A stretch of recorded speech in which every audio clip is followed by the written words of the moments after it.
रंग दे हम तोहके लगाई। भतीजा पेट में खिसियाई ए भौजी तनिको रंग दे हम लगाई। तो जाई भतीजा पेट में जिदियाई। तू टेंशन मत ला।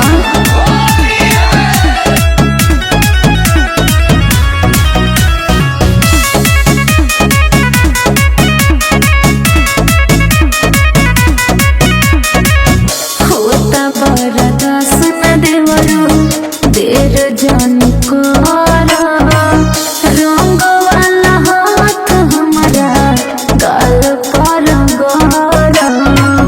अब वैसे रगड़ी अरे बुझत बाड़ू काहे न रविंदर पीयूष के बतिया ये भौजी।